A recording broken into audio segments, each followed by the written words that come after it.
Assalamualaikum warahmatullahi wabarakatuh. Perkenalkan, nama saya Ferliana Safira dari kampus Universitas Pancasakti. Di sini Ferli akan video ini untuk memenuhi nilai UAS semester 4 dengan mata kuliah akuntansi manajemen. Biaya variabel dan biaya penyerapan. Dalam biaya variabel atau variable costing, hanya biaya produksi yang berubah-ubah sesuai dengan output diperlakukan sebagai biaya produk. Termasuk di dalamnya adalah bahan langsung, tenaga kerja langsung, dan overhead pabrik. Variabel biaya overhead pabrik tetap tidak diperlakukan sebagai biaya produk dalam metode ini.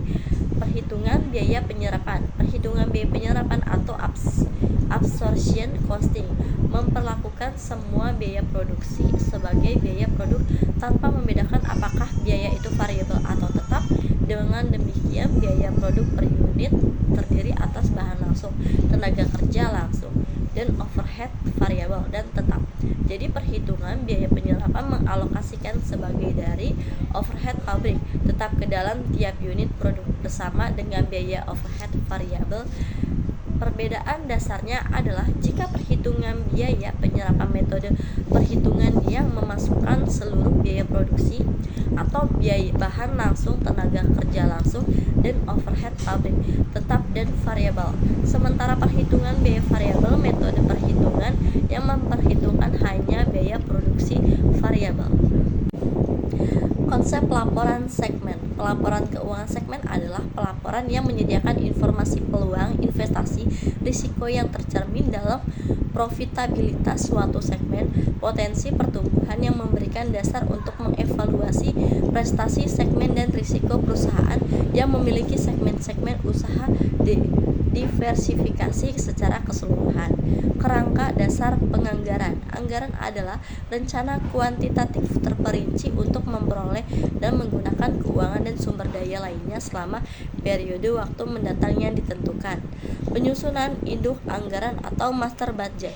Induk anggaran atau master budget adalah sebuah anggaran komprehensif yang menyatakan keseluruhan rencana bisnis bagi seluruh perusahaan untuk suatu periode yang mencakup 1 tahun atau kurang.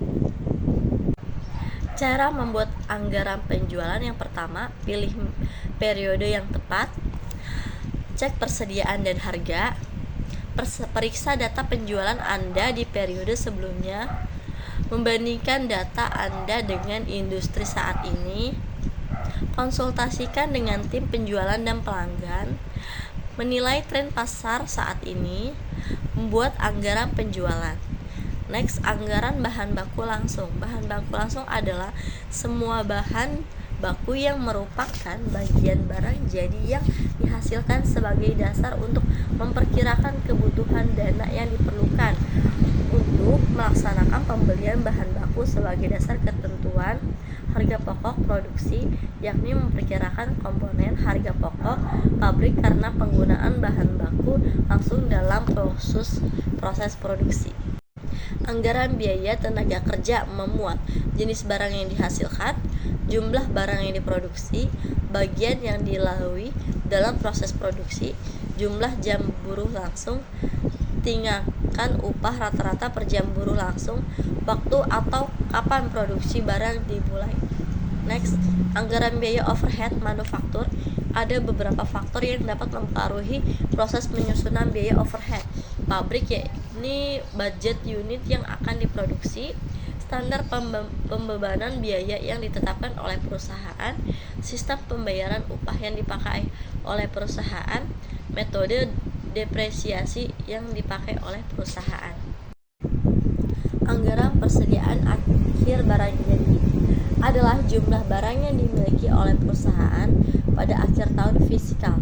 Hal ini erat kaitannya dengan biaya persediaan akhir yang merupakan jumlah uang yang dikeluarkan untuk mendapatkan barang-barang dalam persediaan. Hal ini harus dihitung berdasarkan biaya terendah atau pasar.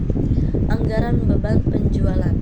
Faktor yang harus dipertimbangkan dalam menyusun anggaran penjualan yaitu faktor pemasaran meliputi luas pasar, persaingan, kemampuan pasar untuk menyerap barang sifat konsumen. Yang kedua, Faktor finansial meliputi biaya penelitian, modal kerja atau biaya usaha, dan kemampuan pembelian bahan baku.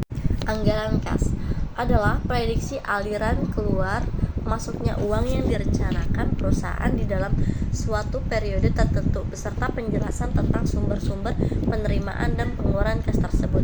Cara menyusun anggaran kas. Yang pertama, tentukan arus kas masuk ke perusahaan dalam sebulan. Yang kedua, tentukan arus kas keluar dari perusahaan dalam sebulan. Kas keluar, sorry. Yang ketiga, arus kas masuk harus lebih besar dari arus keluar. Saldo akhir untuk bulan pertama menjadi saldo akhir untuk bulan kedua. Jika arus kas berubah negatif, Anda harus meminjam uang. Anggaran biaya laba rugi adalah anggaran berupa daftar yang disusun secara sistematis atas pendapatan, beban, dan laba rugi yang diperoleh dari suatu perusahaan selama periode tertentu. Finansial usaha atau bisnis yang sedang dijalankan. Yang next, anggaran laporan posisi keuangan. Anggaran ini berisi tentang suatu rencana perubahan, utang, aktiva, dan modal perusahaan selama periode anggaran ditetapkan. Dalam menyusun anggaran posisi keuangan, pihak perusahaan bisa melihat hasil anggaran neraca yang sebelumnya telah dibuat. Terima kasih, mohon maaf bila ada kesalahan kata atau terlalu cepat membacanya. Wassalamualaikum warahmatullahi wabarakatuh.